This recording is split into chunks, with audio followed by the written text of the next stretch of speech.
Derek threw the chair back and roared, "Leave, old man!" The wooden legs scraped against the hardwood floor with a screech that seemed to echo through every corner of the house that had been my home for 35 years.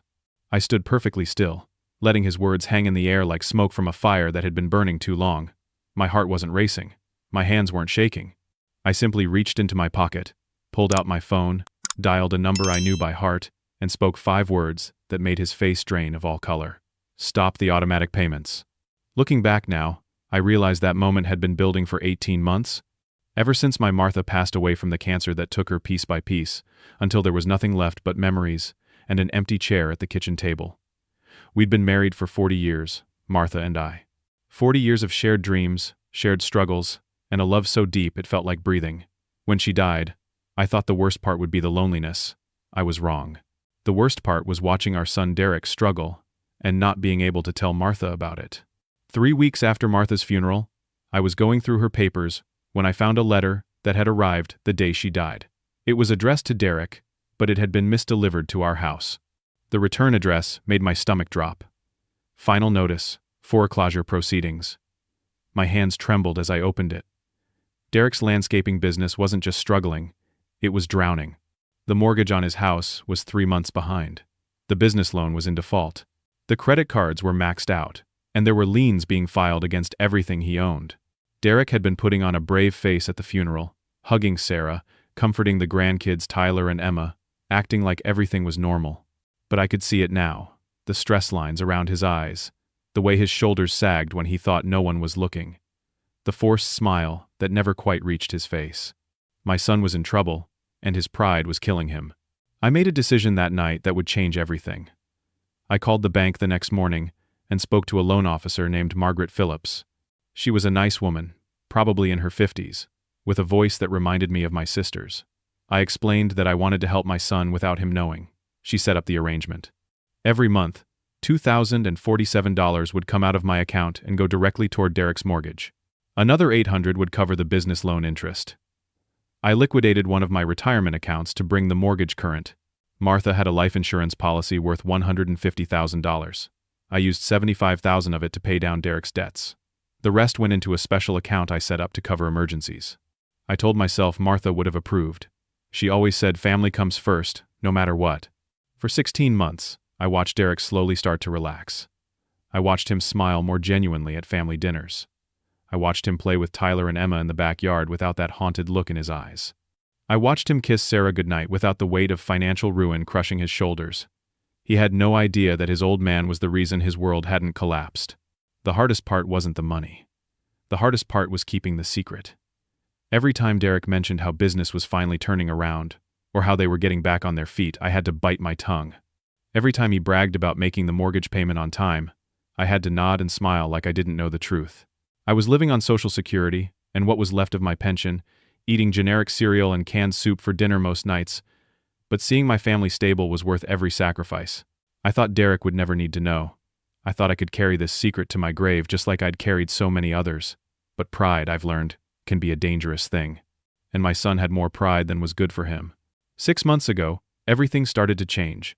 Derek began visiting more often, but not for the reasons I'd hoped. Instead of coming by to check on his old man, or to let the kids spend time with their grandfather, he came with suggestions. They started small, like maybe I should consider getting a cleaning service because the house is getting to be too much for someone my age. Or maybe I should think about selling the old Ford pickup because seniors shouldn't be driving trucks that big. The suggestions grew bolder. Derek started talking about how the house was way too big for just one person. He'd walk through the rooms with this calculating look in his eyes, like he was measuring furniture for a yard sale. "Dad," he'd say, "you've got 4 bedrooms and 3 bathrooms. What do you need all this space for? You could sell this place and move into one of those nice senior communities. Maple Ridge has a golf course and everything." I tried to explain that this house wasn't just a building to me. This was where Martha and I brought Derek home from the hospital when he was 3 days old. This was where we celebrated Christmas morning for 34 years. This was where Martha spent her last good days, sitting on the front porch watching the sunset. But Derek had an answer for everything. "You're being sentimental, Dad. You need to think practically."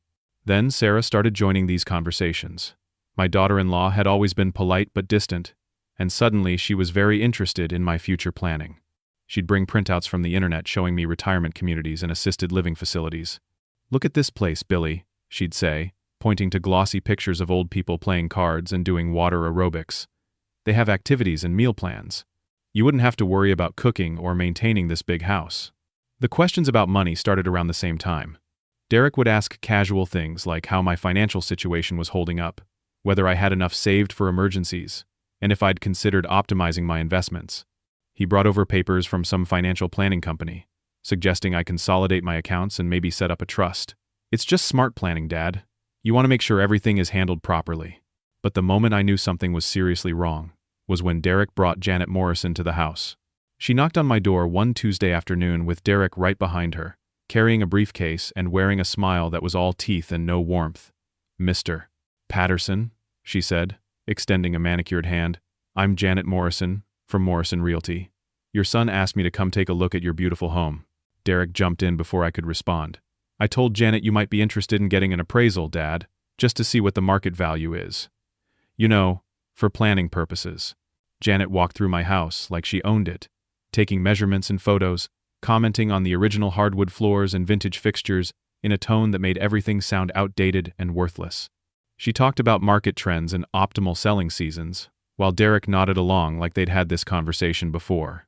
"Properties like this in your neighborhood are moving fast," Janet explained, pulling out a tablet covered in charts and graphs, especially with young families looking for move-in ready homes. "You could easily get $420,000 for this place, maybe more with the right staging." When I asked Derek privately why he'd brought a real estate agent to my house without asking, he got defensive. "I'm just trying to help you explore your options, Dad. You're 65 years old. You should be enjoying retirement, not worrying about lawn maintenance and property taxes." That night, I lay awake thinking about how my son was talking about my life like it was a problem that needed solving.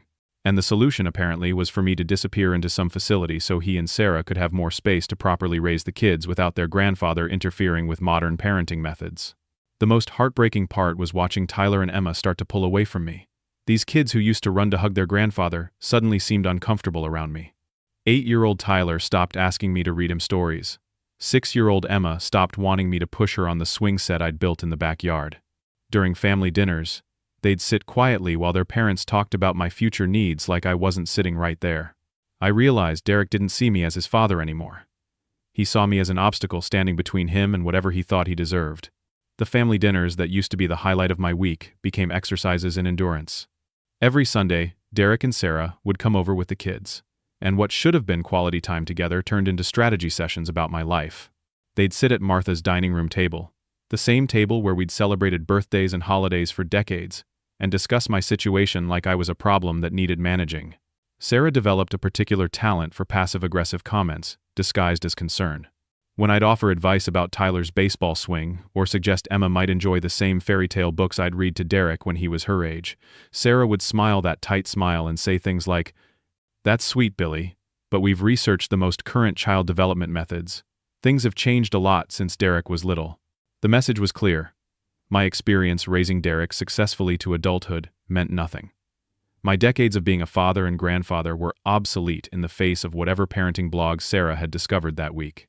When I mentioned that Tyler might benefit from spending less time on video games and more time outside, Sarah would exchange a meaningful look with Derek and say, "We appreciate your input, but we've consulted with his teachers about screen time balance."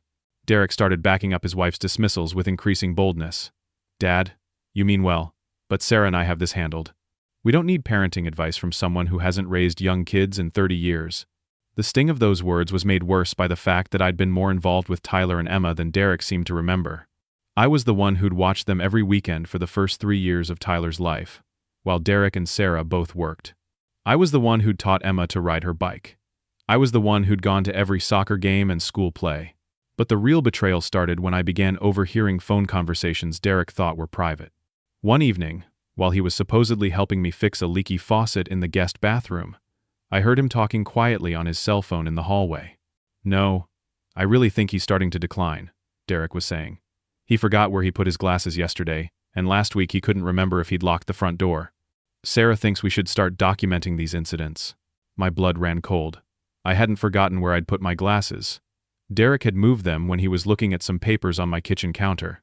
And I'd been checking the front door lock repeatedly because I'd noticed someone had been jiggling the handle late at night, probably kids from the neighborhood. But apparently, normal behavior for a 65-year-old man was being reframed as evidence of mental decline. The next week, I got my answer about who Derek had been talking to. Dr. Patricia Hendricks showed up at my door with Derek, introducing herself as a family friend who specializes in geriatric assessments. She was a thin woman in her 50s with steel gray hair and the kind of clinical smile that never reached her eyes. Derek explained that he'd asked Patricia to stop by informally because he was concerned about some changes he'd noticed in my behavior. Dr. Hendricks spent an hour asking me questions that seemed innocent but felt like a trap. Could I remember what I'd had for breakfast? Did I ever feel confused about what day it was? Had I experienced any difficulty managing my finances? How was my sleep? Was I taking any medications? Every answer I gave seemed to be filed away as potential evidence of something. When Derek walked her to her car, I watched from the window as they had an animated conversation. Dr. Hendricks was nodding and taking notes while Derek gestured toward the house. I couldn't hear what they were saying, but Derek's body language was urgent, almost pleading. When he came back inside, he acted like nothing had happened. That same week, I discovered Derek had been doing research that chilled me to the bone. I found printouts hidden under a magazine in the guest room, pages from websites about signs of dementia in elderly parents and when to consider nursing home placement. There were articles about protecting family assets when a parent becomes incompetent and legal guardianship procedures in Pennsylvania. But the document that made my hands shake was a pamphlet from Sunset Manor, a nursing home 40 minutes away. Someone had circled the monthly rates: $4,800 for basic care, $6,200 for memory care. In Derek's handwriting in the margins were notes. Dad's house equity equals enough for 6-7 years of care and check insurance coverage for long-term care. My son was planning my life like I was already dead. The most devastating discovery came when I was looking for my insurance papers and found that Derek had been rifling through my filing cabinet. Documents were out of order, and some were missing entirely. When I confronted him about it, Derek didn't deny it. He said he was just trying to get organized in case there was ever an emergency where he needed to handle my affairs. What kind of emergency? I asked. Derek's answer was chillingly casual. Dad, at your age, anything can happen. A stroke, a fall, dementia. Sarah and I need to be prepared to step in and make decisions for you if you become unable to make them yourself. The word when, not if, hung in the air between us like a threat. That night, I called my lawyer, Robert Chen, a man I'd known for 20 years. Robert's voice was grave when I explained what was happening. Billy, he said, what you're describing sounds like your son might be laying groundwork for a competency challenge. If he can establish a pattern of mental decline and get a doctor to sign off on it, he could petition for guardianship. Once that happens, he'd control your finances, your property, and even where you live. The reality hit me like a physical blow. Derek wasn't just planning to put me in a nursing home. He was planning to take control of everything I owned and make me disappear. Last Tuesday morning, I was drinking my coffee and reading the newspaper when the mail carrier knocked on my door. Along with the usual bills and advertisements was a certified letter that required my signature. The return address made my stomach drop. Keystone Legal Services with Derek's name listed as the requesting party. Inside was a copy of a financial document I'd never seen before, bearing what appeared to be my signature, authorizing Derek as power of attorney over my banking accounts. According to the paperwork, this authorization had been signed 3 weeks earlier at a time when I was supposedly experiencing confusion about financial matters, and Derek was acting in my best interest as next of kin. The signature looked like mine, but I knew I'd never signed any such document. Derek had been practicing forging my name. Before I could fully process the implications, my phone rang. It was Margaret Phillips from First National Bank, the same loan officer who'd helped me set up the mortgage payments for Derek. Her voice was concerned and professional.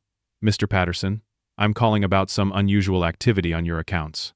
We've received a request to transfer ownership of your checking and savings accounts to your son Derek Patterson, along with authorization to access your safe deposit box.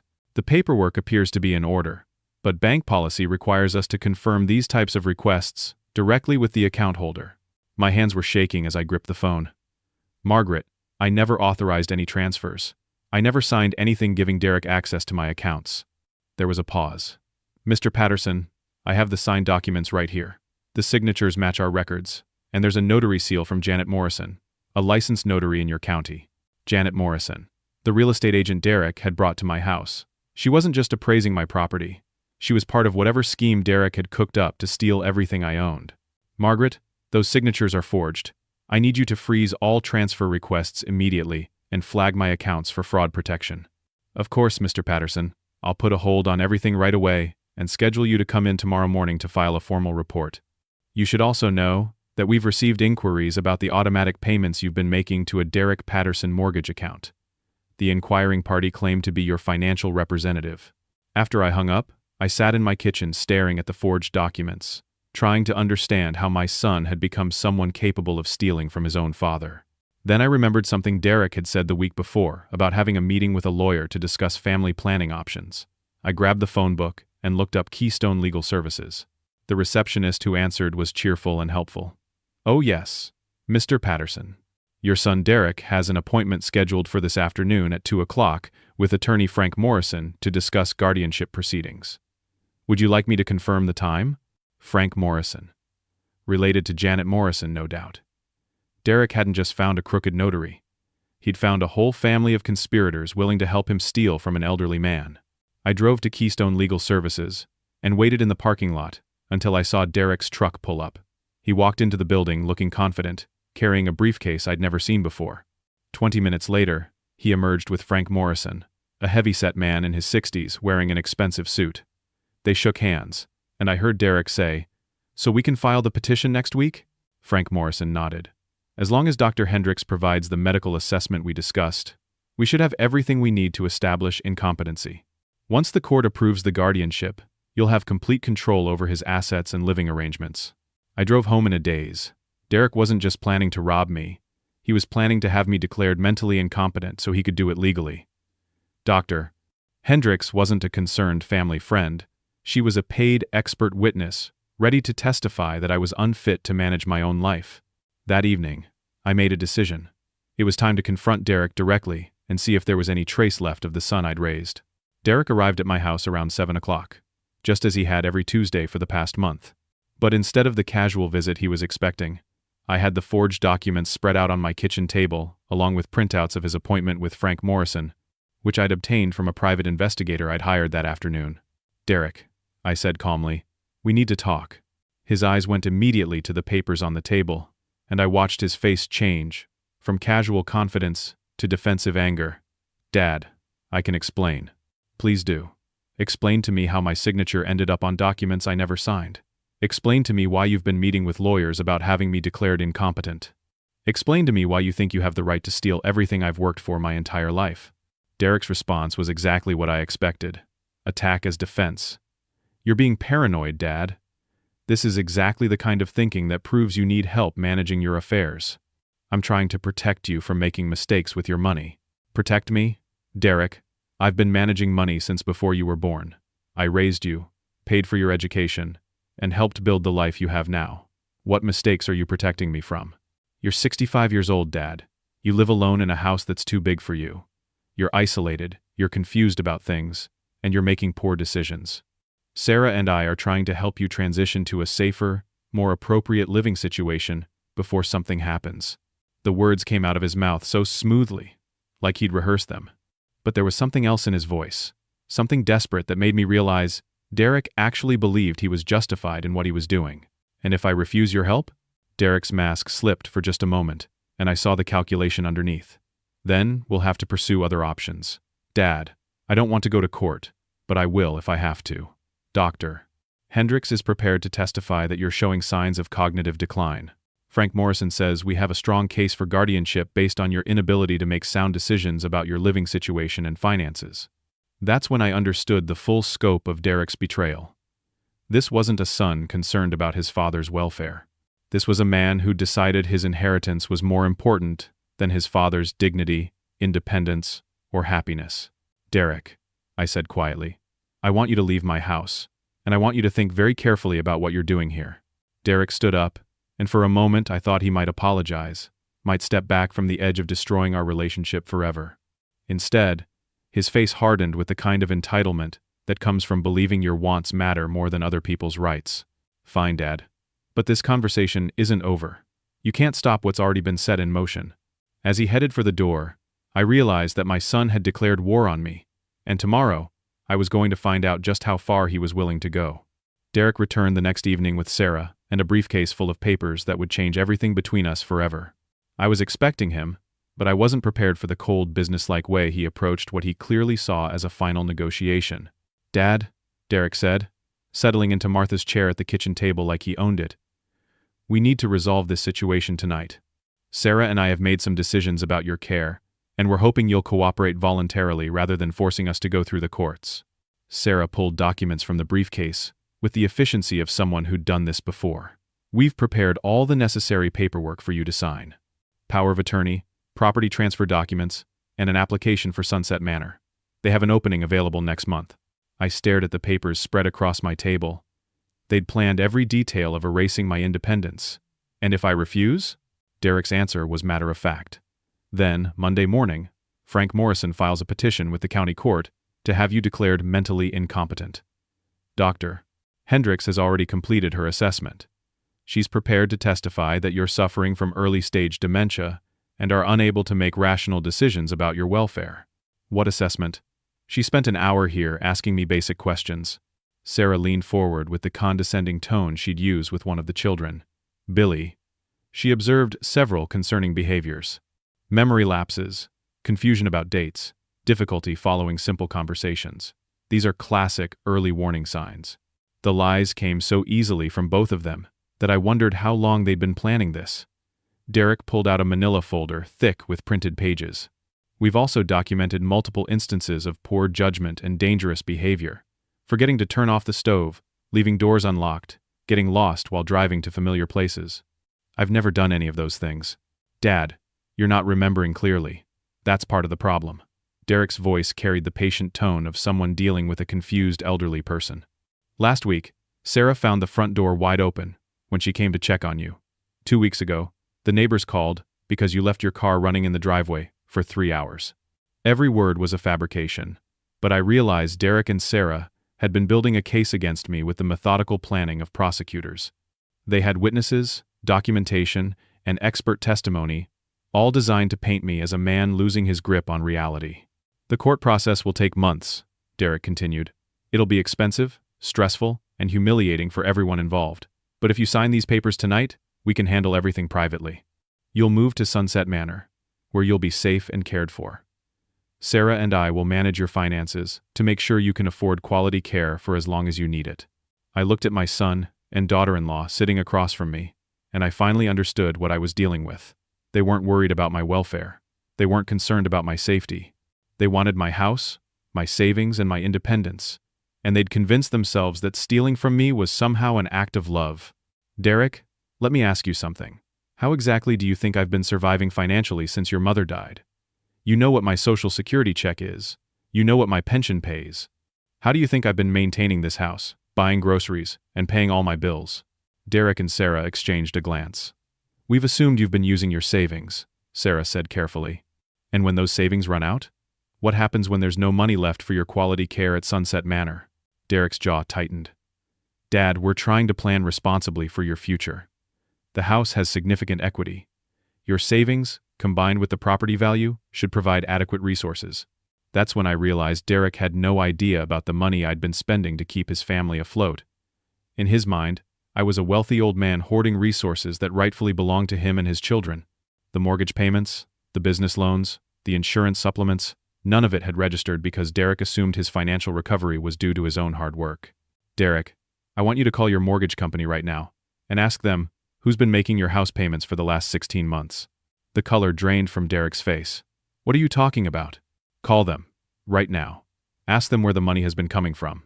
Derek pulled out his phone with shaking hands and dialed his mortgage company. I watched his expression change as he spoke to the customer service representative, asking questions about his payment history and account status. When he hung up, he looked like he'd been punched in the stomach. They said the payments have been coming from an automatic transfer from an account belonging to William Patterson. His voice was barely a whisper. "That would be me, your old man. The same old man you're planning to have declared incompetent so you can steal his assets." Sarah was staring at Derek in confusion. "What does this mean?" I pulled out my own folder of documents, bank statements, showing 16 months of payments, withdrawal slips, account transfers. It means your husband has been living on my charity for over a year and didn't even know it. It means the business loan that kept Derek's landscaping company afloat was guaranteed by my retirement account. It means the children's private school tuition has been coming out of your mother's life insurance money. Derek's face went from white to gray. Dad, I don't understand. Why didn't you tell me? Because I thought my son had some pride left. Because I thought if you knew you were taking money from your elderly father, you might be ashamed enough to find another way. Because I loved you and wanted to help without making you feel like a failure. The documents I spread across the table told the whole story. $75,000 from Martha's life insurance to pay down Derek's debts. Monthly transfers totaling over $32,000 to keep his mortgage current. Business loan payments, insurance supplements, even the down payment for Sarah's car when their credit was too damaged to qualify for financing. Sarah was crying now, but whether from shame or fear, I couldn't tell. Derek just sat there staring at the papers like they were written in a foreign language. Here's what's going to happen, I said quietly.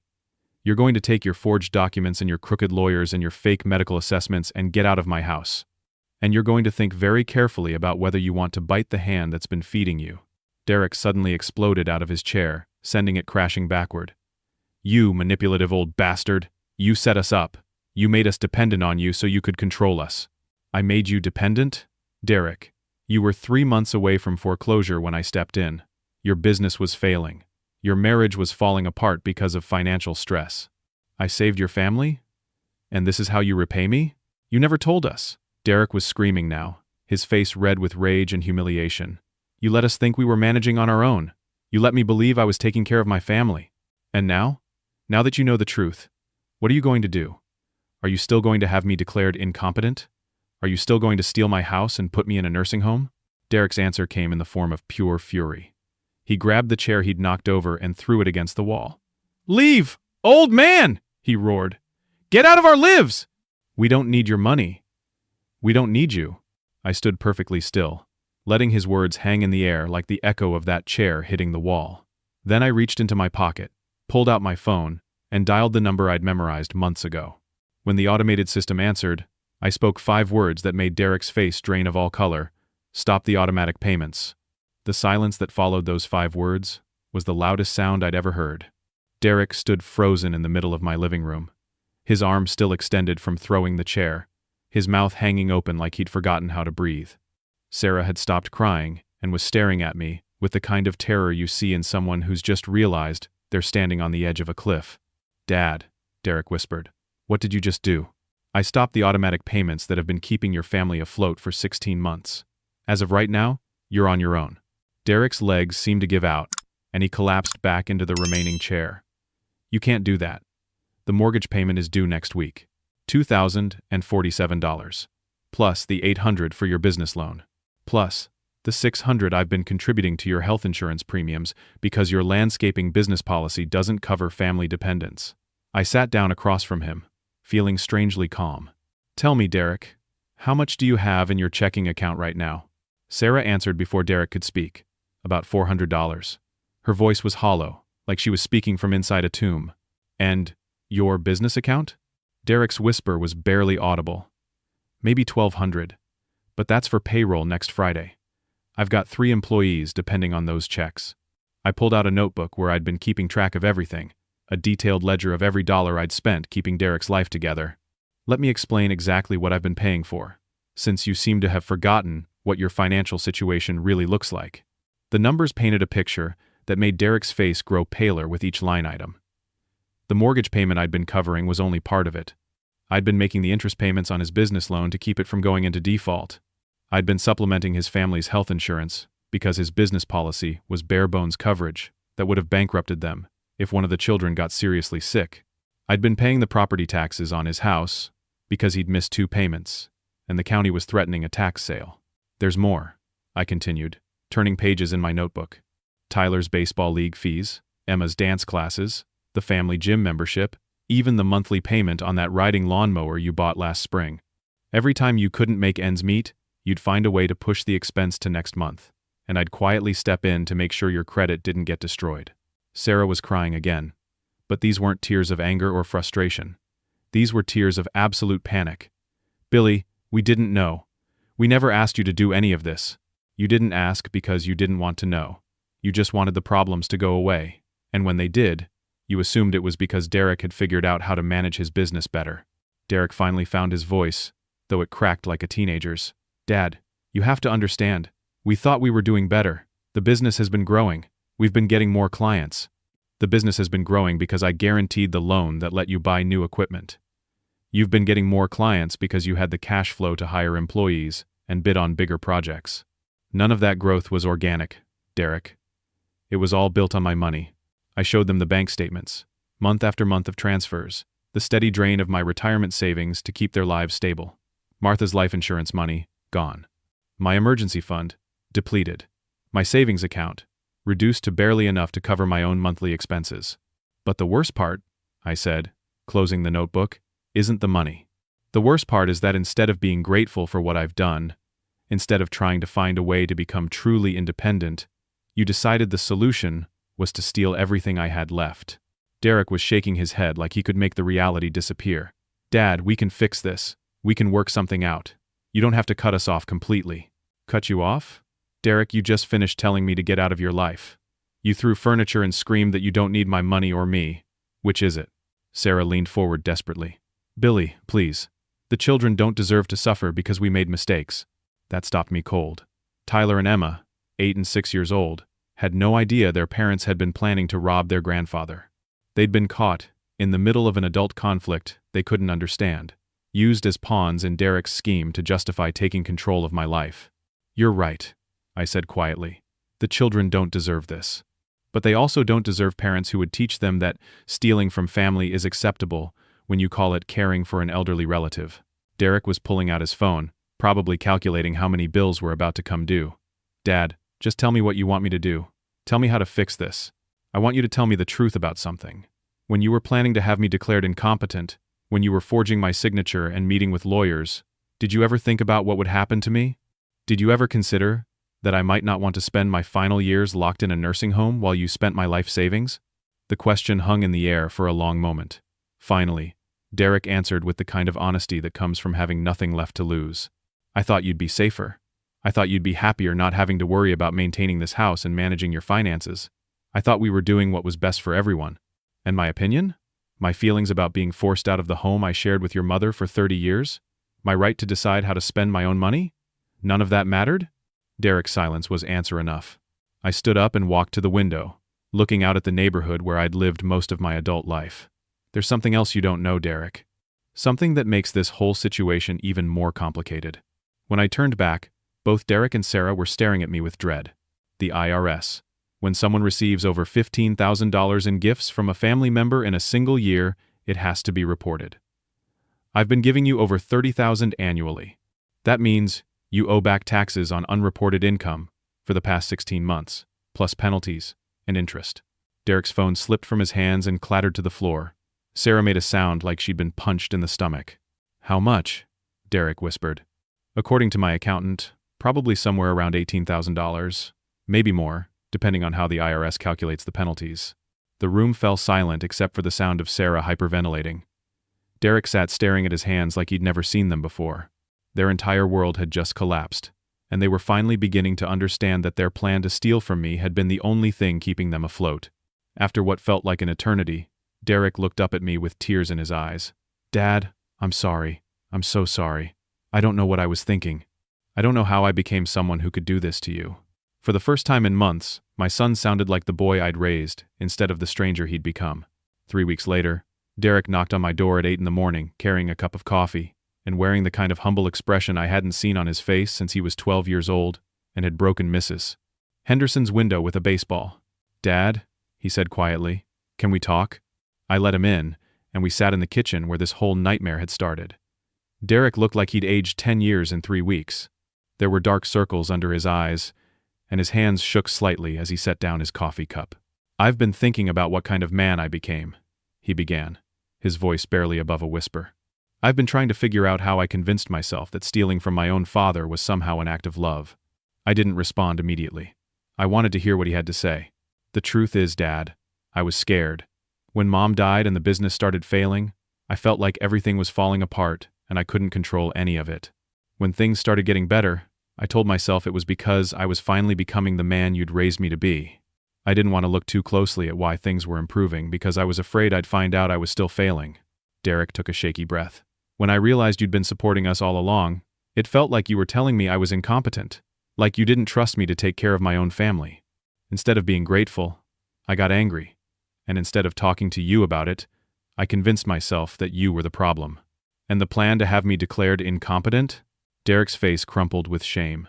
I told myself you were too proud to accept help, so we had to force you to let us take care of you. But the truth is, I wanted your house. I wanted your savings. I wanted everything you'd worked for because I thought it would solve all our problems without me having to admit I'd been a failure as a provider. The honesty in his voice was painful to hear, but it was also the first real conversation we'd had in months. Sarah and I have talked to a counselor, Derek continued. She helped us understand that we'd been rationalizing theft as caregiving. We'd convinced ourselves that taking control of your life was somehow protecting you, when really, we were just trying to protect ourselves from facing our own financial failures. I studied my son's face, looking for signs that this was another manipulation. But Derek looked genuinely broken, like a man who'd finally seen himself clearly and didn't like what he'd found. Derek, I need you to understand something. I didn't help your family because I thought you were incompetent. I helped because I love you, and because that's what fathers do. But I also need you to understand that what you did, planning to steal from me and have me declared mentally unfit, that's not something I can just forget. Derek nodded, tears running down his cheeks. I know, Dad. I know I broke something between us that might never be fixed, but I want to try. I want to find a way to earn back your trust, even if it takes the rest of my life. We talked for 3 hours that morning. Derek told me about the crushing anxiety he'd been living with, the way financial pressure had been eating away at his confidence and his sense of himself as a man. He talked about feeling like he was disappointing me, disappointing Sarah, failing his children. He described the relief he'd felt when bills started getting paid on time, followed by the shame when he realized where the money had been coming from. I want to pay you back, Derek said. Every dollar. I know it'll take years, maybe decades, but I want to make this right. Derek, I didn't give you that money expecting to be repaid. I gave it because you're my son, and you were struggling. But Dad, if I don't pay you back, then I'm still taking from you. I need to become someone who can support his own family, or I'll never respect myself again. We worked out an arrangement that day. I would resume helping with the mortgage payments, but only for 6 months, while Derek restructured his business to become truly profitable. He would take out a formal loan for the money I'd already spent, paying me back over 10 years at a fair interest rate. Most importantly, Derek would attend counseling with Sarah to work through the entitlement and resentment that had nearly destroyed our family. The changes didn't happen overnight, but they were real. Derek started working longer hours and bidding more aggressively for landscaping contracts. He hired a bookkeeper to help him manage the business finances properly. He and Sarah sold the riding lawnmower and several other luxury items they'd bought during the months when I was secretly supporting them. More importantly, Derek started treating me like his father again instead of an obstacle to his inheritance. He began coming by on weekends, not to pressure me about my living arrangements, but to help with yard work and home maintenance. Tyler and Emma, freed from their parents' resentment, returned to being the loving grandchildren they'd always been. 6 months later, Derek made his first mortgage payment entirely on his own. The pride in his voice when he called to tell me was worth every dollar I'd spent keeping his family together. Sarah wrote me a letter apologizing for her role in the scheme against me. She admitted that she'd been jealous of the close relationship Derek and I had always shared, and that she'd encouraged his resentment because it made her feel more important in his life. She promised to never again come between a father and son who loved each other. The most healing moment came 8 months later when Derek brought Tyler and Emma over to help me plant a garden in Martha's memory. As we worked together in the backyard, Tyler asked me, "Grandpa, why did Dad and Mom get so mad at you before?" Derek answered before I could speak. "Because your dad was too proud to accept help when we needed it, and I forgot that Grandpa loves us enough to help us even when we don't deserve it." Emma, wise beyond her 6 years, said, "But families are supposed to help each other, right?" "That's right, sweetheart," Derek replied, putting his arm around my shoulders. "And sometimes the best way to help someone is to let them help you." Today, Derek's landscaping business is thriving because he learned to manage it properly, instead of relying on my hidden support. He and Sarah have rebuilt their marriage on a foundation of honesty instead of shared resentment toward me. The grandchildren spend every Saturday at my house, and Derek stops by during the week, not because he wants something but because he enjoys my company. I still live in the house Martha and I shared for 30 years. I still sleep in our bedroom and eat breakfast at our kitchen table. But now, when Derek visits, he sits in his own chair instead of claiming his mother's place at the table. The most important lesson I learned from this whole experience is that true wealth isn't measured by what you can take from others, but by what you're willing to give to the people you love. Derek learned that respect isn't something you inherit from your parents. It's something you earn through gratitude, humility, and treating others with dignity. And perhaps most importantly, we both learned that family bonds can survive even the worst betrayals when people are willing to acknowledge their mistakes, make amends, and commit to becoming better versions of themselves. Now, I'd love to hear from you. Have you ever faced a situation where family members tried to take advantage of your generosity? How did you handle it? And what lessons did you learn about setting boundaries while still showing love? Share your thoughts in the comments below, because your experiences might help someone else going through something similar. If this story resonated with you, please hit the like button to let me know. And don't forget to subscribe for more stories about real-life family challenges and how ordinary people find the strength to overcome them. Share this story with someone who might need to hear it, because sometimes we all need to be reminded that love doesn't mean letting others walk all over us. Thank you for listening to my story, and I hope it reminds you that it's never too late to rebuild broken relationships when people are genuinely committed to change. Until next time, remember that the greatest inheritance you can leave your children isn't money or property, but the wisdom to treat others with respect and the strength to stand up for what's right.